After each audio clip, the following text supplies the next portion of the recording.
Optimization problems. Okay, so we're going to do like this is the most like standard problem. It's of the problems, it's the most standard.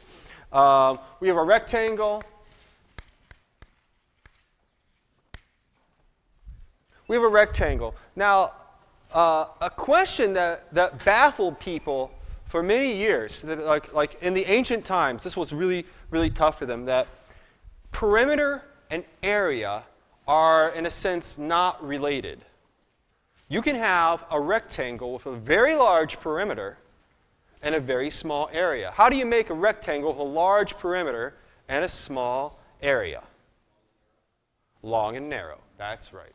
You make a rectangle that is long and narrow. This is large perimeter and small area. Large perimeter and small area. How do you make a perimeter with a small area? Well, sorry, a large area and a small perimeter.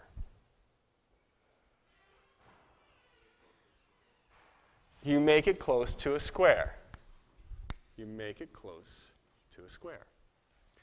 Now, we know this from what? Elementary school? Is this where we learned this? We learned this in elementary school. And we might have even learned how to explain this in, say, a high school algebra class. Maybe you don't remember. It's something to do with the vertex of a parabola. And that's because the vertex of a parabola is the parabola's highest or lowest point, right? But we're in calculus now, and we have a general method. We have a way of finding maximums and minimums using what tool? Using the derivative. And the derivative is the... Somebody comes up to you and says, you're in calculus. God, I'm in calculus too. I have no idea what we're doing. All we're doing is we're just applying these rules to calculate derivatives. What are they? What do they have to do with anything? They're the slope of the tangent line. And that's where this whole max and min thing comes from, right? You have a tangent line and you have a slope, right? Okay. So, here we go. This is a standard question. Very, not hard. Of all rectangles with area 100 centimeters cubed, which rectangle has the smallest perimeter?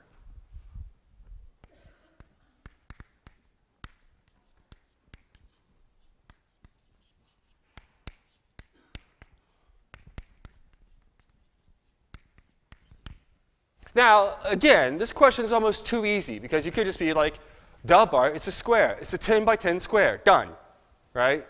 And I say, well, let's use some calculus to double check this, all right? So the first step you should do is you should draw a picture, and here we go. And you should label your picture. You should always label your picture. So if one side is x, then the other side, and we have 100 centimeters cubed, how long is this side?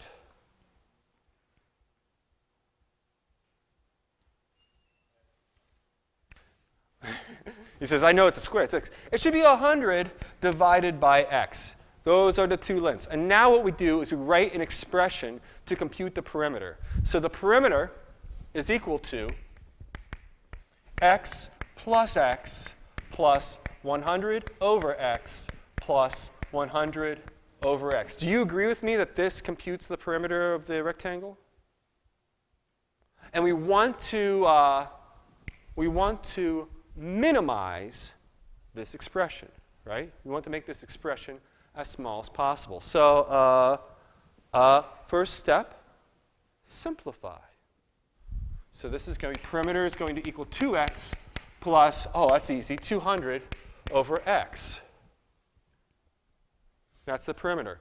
Now, how do we find candidates for maxes or mins when we're trying to optimize something? Yeah?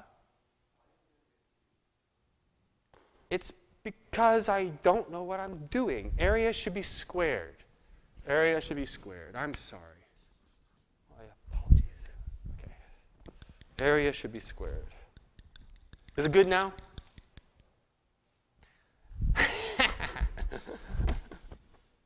Is it good now? Okay. All right. So now I want to see, so what should I do here? I compute the derivative. If I want to find a max or min, I compute the derivative, and I see where it's equal to 0. P prime is equal to 2. Oh, geez, how do I compute the derivative of this? Plus -1 times 200 over x squared. Is that right?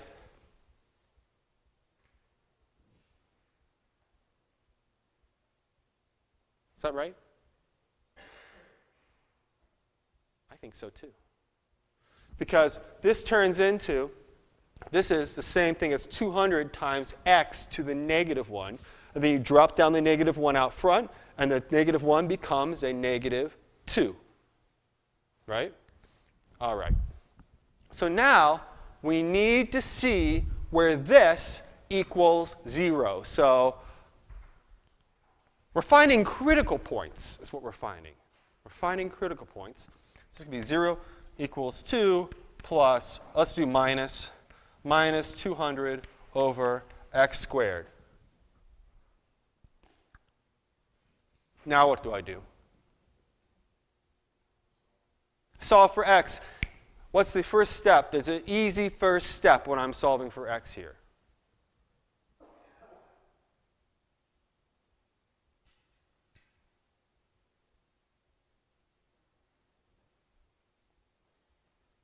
Easy first step. That's a good first step, but there's even an easier one. You can multiply everything by x. If you multiply everything by x, it takes the x out of the denominator here, and you're going to get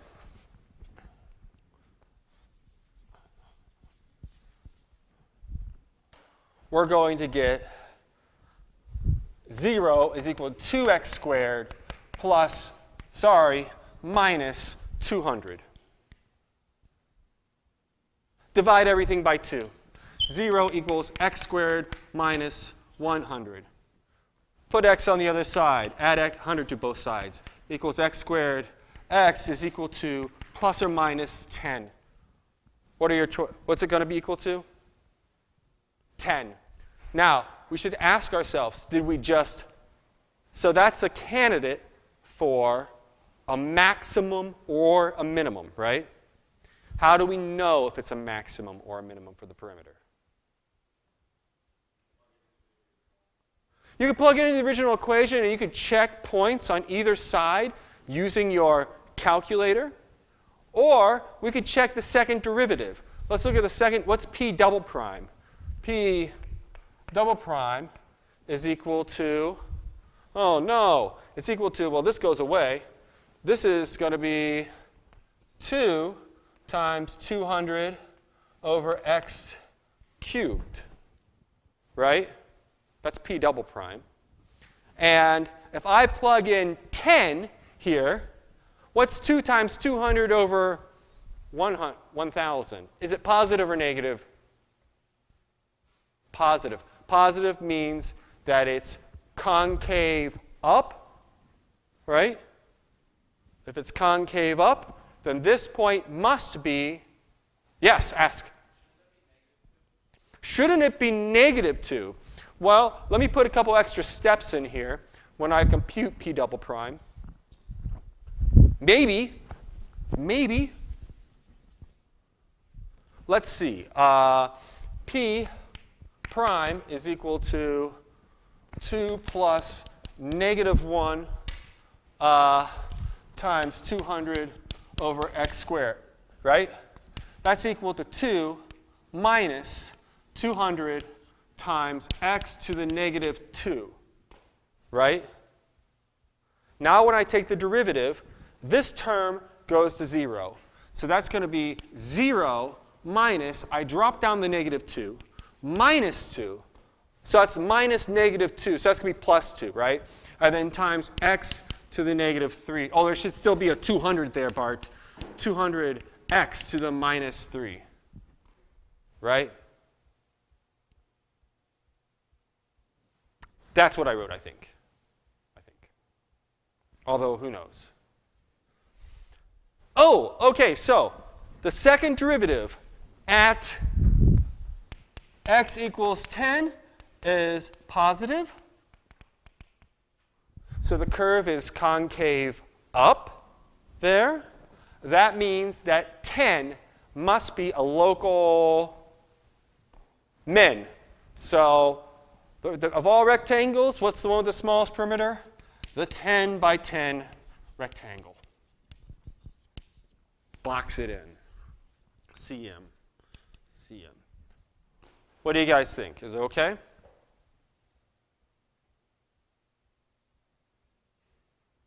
Yes.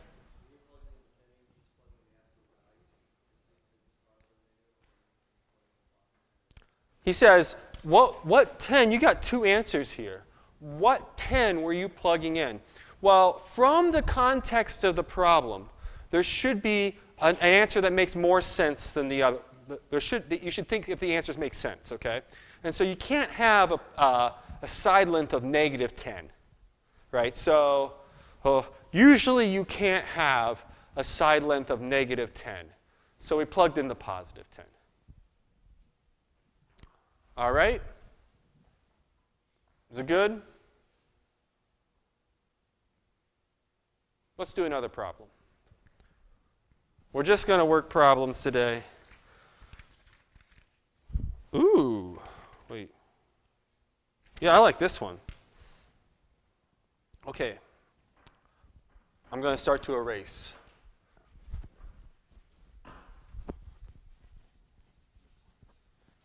Oh, yeah. Okay, great. So I know all the problems we can. Hold on. Oh, I'm excited about one of these. I think. Let's see. Container. No. Maybe I'm not. Window. Cardboard. Post office. Whatever. Okay. Here's the next one. Here we have a rectangle. Another exciting rectangle question. All right. Here we have a rectangle. We want the rectangle with the largest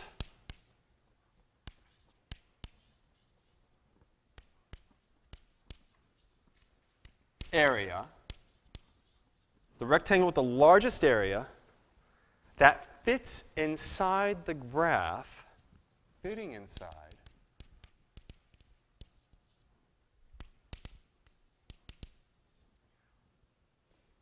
y equals x squared, and below the line x equals a. If I were you, I'd be like, what the heck is this problem? Nice example, Bart. Anyways. Yeah, and I'd say thank you. I think it is a nice example.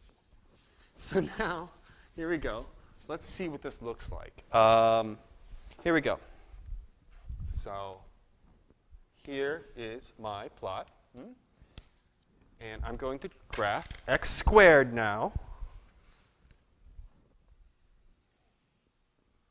Here's x squared. Now y equals a. What type of line is that? Y equals a?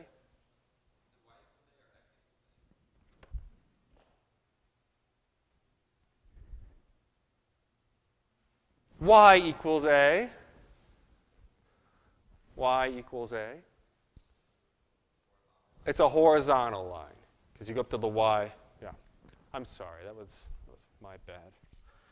Y equals a.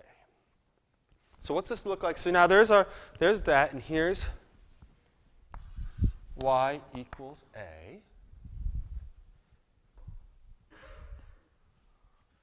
And then you have boom, boom, boom. There's our rectangle. And we want to maximize the area. That's what we want to do. So to do this, you have to write some sort of expression for the area.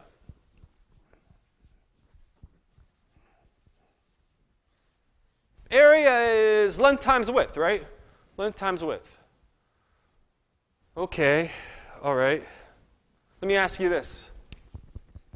What's this point right here? This will be x. That's x squared. Do you guys agree with me that that's x squared there? Yeah?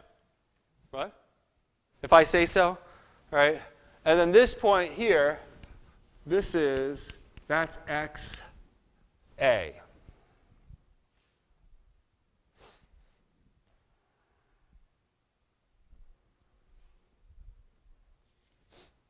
So let's use these 2 points to write down an expression that gives us the area. Area is, so now look, here we have x squared. So what's the, it's base times height. So the base is, its area equals 2x, right? Area equals, the base is 2x. Oh, and the height is, what's the height? You might guess it's a, but it's not a. It's a minus x squared. This is a minus x squared. 2x times a minus x squared. Oh, and I want to maximize or minimize this. So anytime you want to maximize or minimize something, you take the derivative. That's just what you do, right? Because you're looking for where the slope of the tangent line is 0, because that's where the max or the min happens. Okay, let's just do it. I can do this. Bart, you can do this. Oh, you know, one way to make your derivative easy, we hate doing the product rule, right? So we should expand this out. This is equal to 2xa minus 2x cubed. And now it's easier to compute a prime. A prime is equal to 2a minus 6x squared.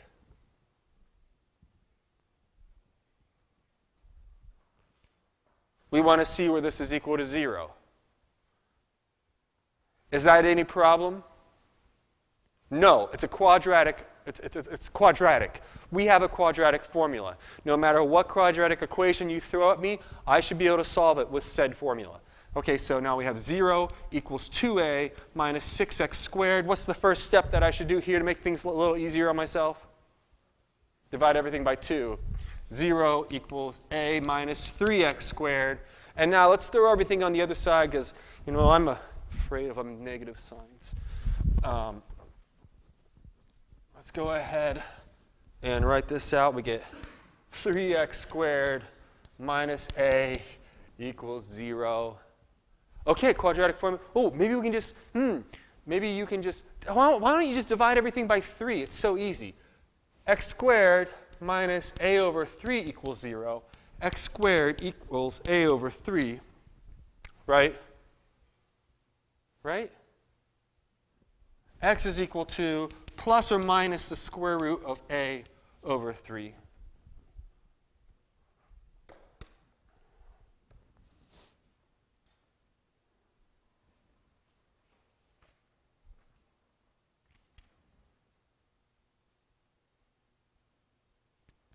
Let's go ahead and assume a is positive. Assume a is greater than 0. Assume a is greater than 0. All right. Is this a maximum or a minimum? How do we find out? What do we need to do? What? Second derivative is, you know, that's the first thing I would try.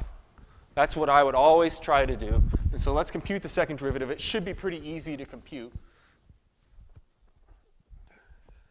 Hopefully. A double prime is equal to, what's 2a? What's the derivative of 2a? 0. That's a constant. That's a constant. Minus 12x. Right? A is equal to, a double prime is equal to minus 12x plug in the positive a over 3.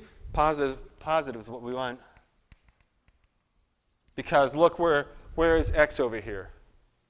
X is positive, right? So plug in the positive answer, and we're going to get a double prime at the root of a over 3 is equal to minus 12 times the square root of a over 3. And is this thing positive or negative? It's negative. And negative means concave down.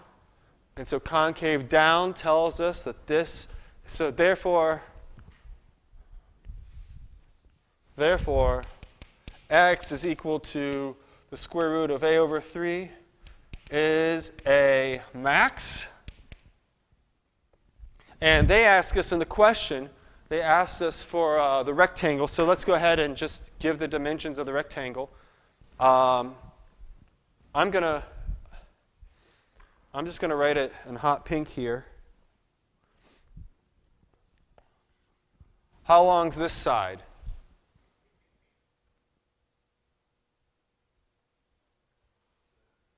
(2x), and what's x equal to? Yep, 2x equal to 2 times the square root of a over 3. And how long's this side? These are my answers that I'm writing right here. A minus x squared. So this is going to be a minus a over 3. Right? Some people are nodding yes. Some people are looking like this. This is what I do in class when I don't understand. Because I think this makes me look like I'm thinking. And if anybody calls on me, I'm just like, I'm thinking about that. And cat food. Buy my cat's food. Any questions about this?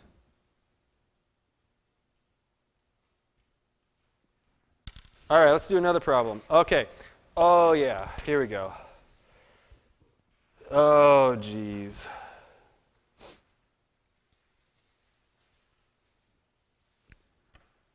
This one's going to require that I draw some pictures.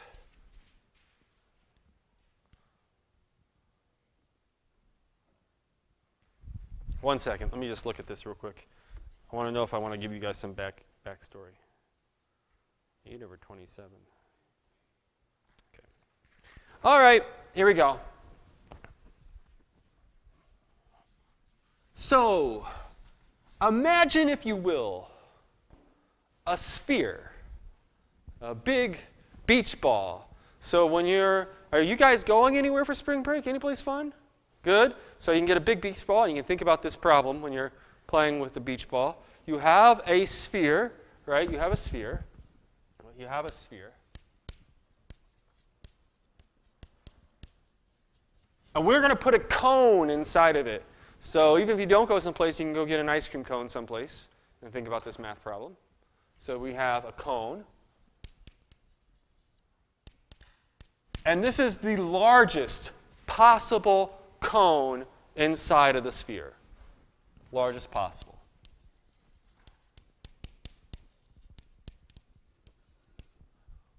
What fraction of the sphere's volume does the cone occupy? What fraction of the sphere's volume does the cone occupy? Is that how you spell occupy? Yeah? Okay.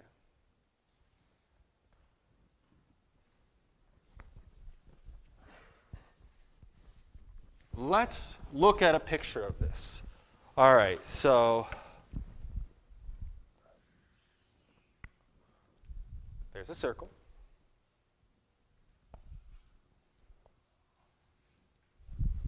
There's our sphere.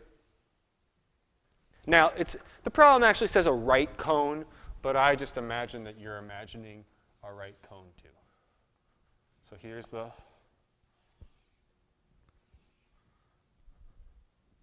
there's the cone.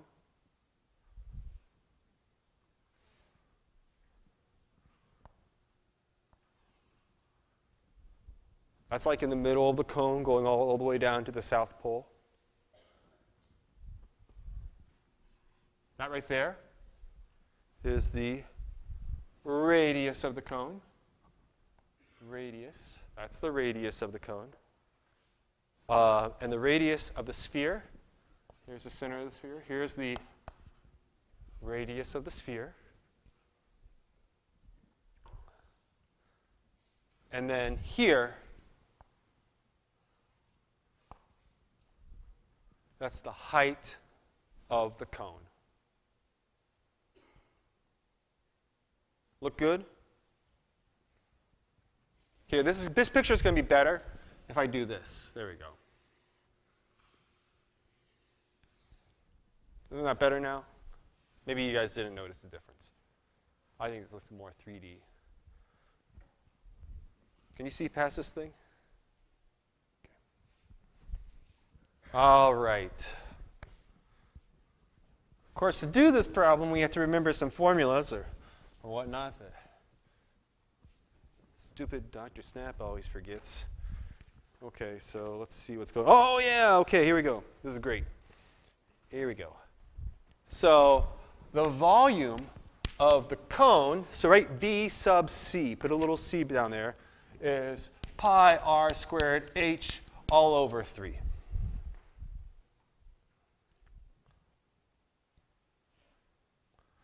And the volume of the sphere, put a little s down there, is equal to 4 pi r cubed over 3.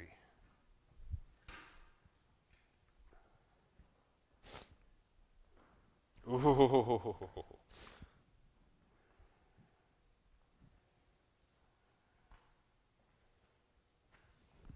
This guy can't see. He was just being polite.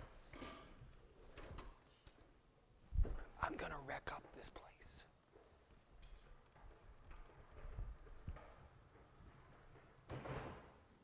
Okay. So now, what the heck, or how the devil are we going to solve this problem? Well, we have some relationships here that are going to help us out. Let's see. Ask me the question.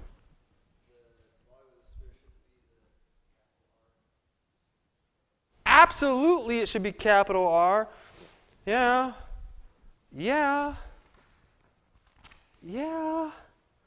Thank you. My notes are even wrong here.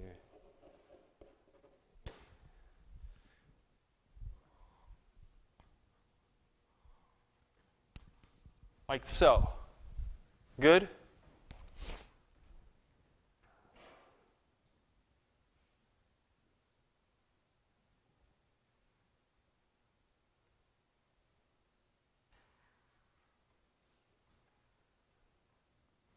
Okay. The problem is we have way too many variables here at this point. We have way too many variables. We have capital R, lowercase r, and h. That's too many variables. So the question is, how the heck do we fix this? And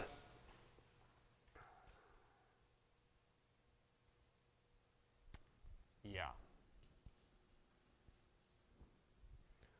You guys remember the formula for a circle? What's the formula for a circle? You guys remember this? That's the formula for the circumference of a circle. Area of a circle. No. Pi r squared, I know, yeah, but that's not the formula for a circle. Yeah, yeah?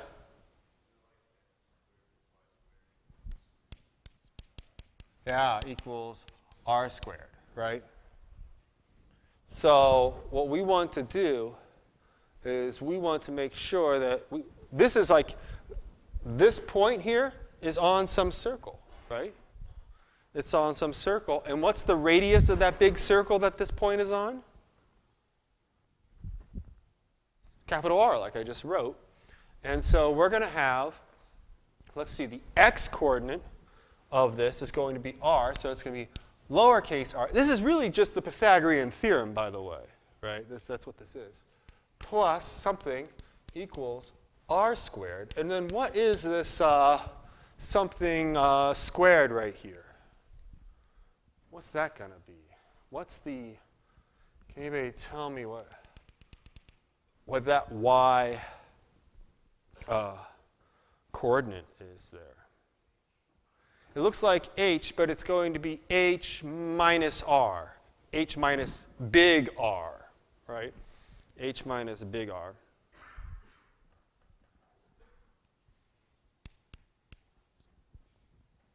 H minus big R. And so what we're going to try to do is we're going to get rid of lowercase r squared. So r squared is equal to capital R squared minus h minus r, capital R squared. Do you guys, does anybody buy that? Oh, and what do we want to maximize? The volume of the cone.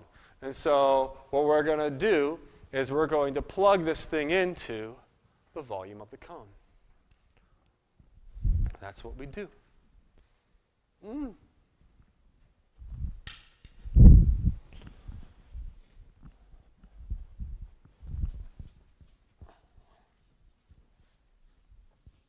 So the volume of the cone is equal to pi, oh my goodness, pi, r squared minus h minus r squared times h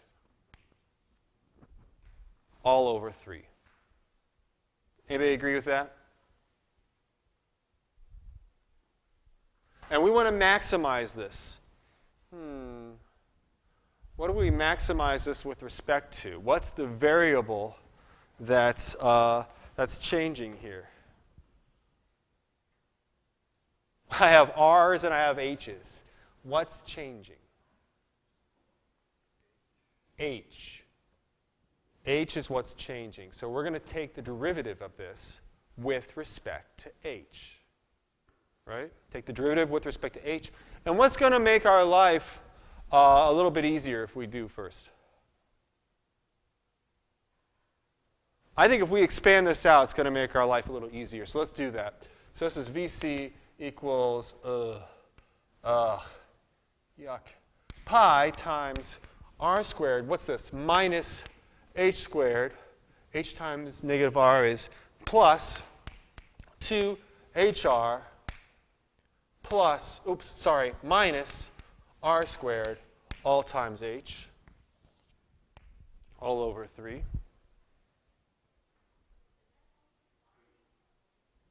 She says, should this whole quantity be squared? Because I think she's seeing this r squared here. But we have r squared equaled this. So we don't need to do that. It's a great question. I was thinking the same thing. All right? So we got this. And now, oh, look, this is fantastic. These cancel, don't they? I like it when that happens. And now we're going to distribute our h. So this is, volume of the cone is equal to something over 3 pi times 2h squared r minus h cubed. Does anybody buy that? Yeah, what exactly did I do? That's a fantastic question. So I have my 2hr right here, and that went here now, but then I also distributed the h. No. It's okay, it's okay. I'm explaining it for myself too to make sure I did this right, because who knows? It's just, this is minus h squared times h. Now it'll give us minus h cubed. I think that looks good. And now I take the derivative, and this is the hard part, with respect to h. When you take derivatives, you're always having two things change, the function and the variable. And so that's why we always say with respect to x or with respect to h. So this is taking the derivative with respect to h. The capital R is a constant. It's handed to you. It's not changing. And so V, volume of the cone prime, is equal to something over 3. This is just a constant. The pi is just a constant. It can hang out here. Let's see. Oh, 4HR minus 3R squared. At this point, you should be happy. Yes? 3H squared. Sorry.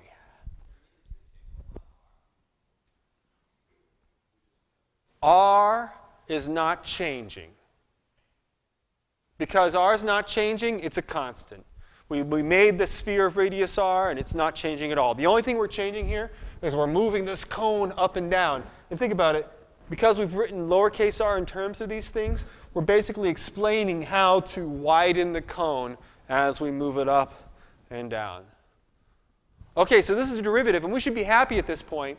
Because what type of equation is this that we have here? What's the highest degree we see?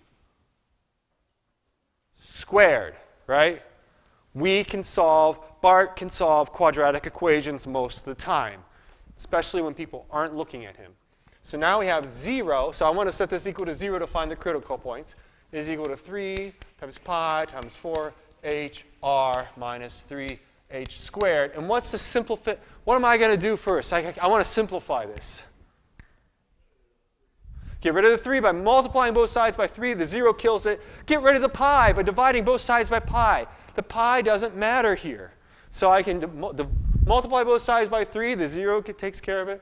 Divide both sides by pi. And I have 0 is equal to 4HR minus 3h squared. Well, that's fantastic. And now let's see, what else can I do? Not much.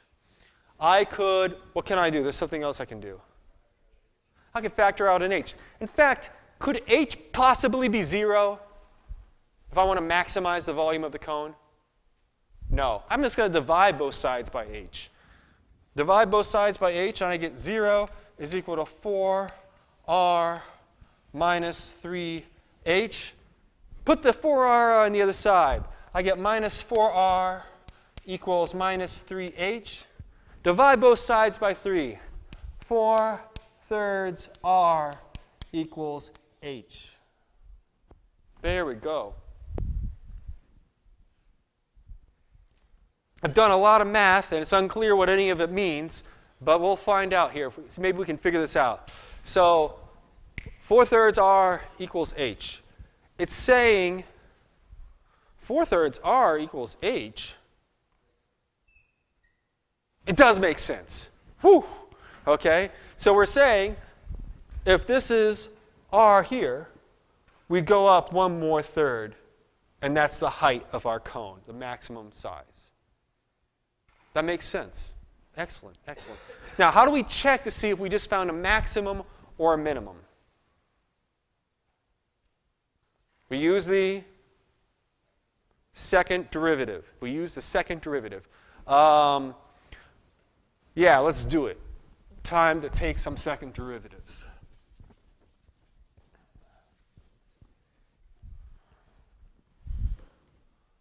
Second derivative, here it comes. OK. That's our first derivative there.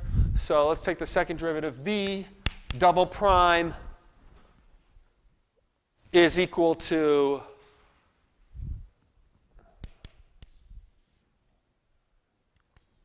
three pi. What's the derivative of 4HR with respect to h? It's just 4h, right? 4r that is. 4r. And what's the derivative of 3h squared with respect to h? 6h. And now, we plug in this thing and we see if we get a positive number or a negative number. I don't care what the number is as long as I know if it's positive or negative. If it's 0, the second derivative test tells us nothing, by the way. So let's hope it's positive or negative. All right, let's plug it in. Here I go. Building up, getting ready. It's like kind of like getting up in the morning. You don't really want to do it. Okay, so now we got this. I want to set it equal to 0. No. I want to plug in. I want to plug in 4 over 3r for h. Put parentheses around that. All right, and we get, this is equal to pi times 4r minus, this is going to be easy, 6 times 4 over 3 times r, all over 3. And what do I want to know about this?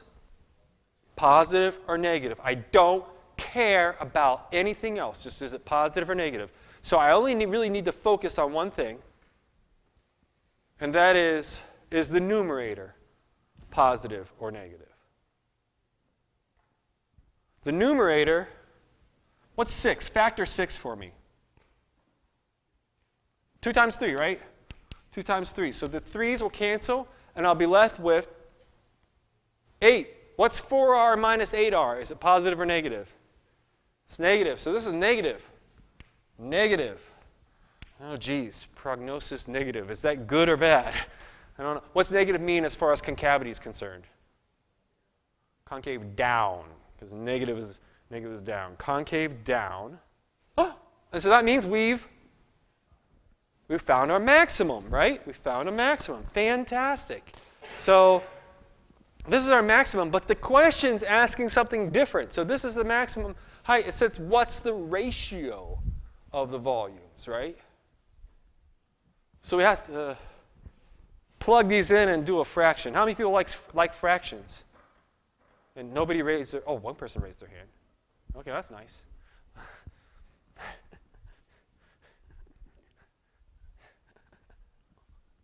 49 out of 50 calculus students, where's my answer? Okay. 49 out of 50 calculus students agree calculus would be better without fractions, right? Okay. So let's see here. I have to compute this fraction. So I'm going to do the volume of the cone divided by the volume of the sphere in this case. Well, that's not too hard, except for the fact I don't remember what r is. Oh, good, it's this right here. There's r, right? That's r squared, in fact.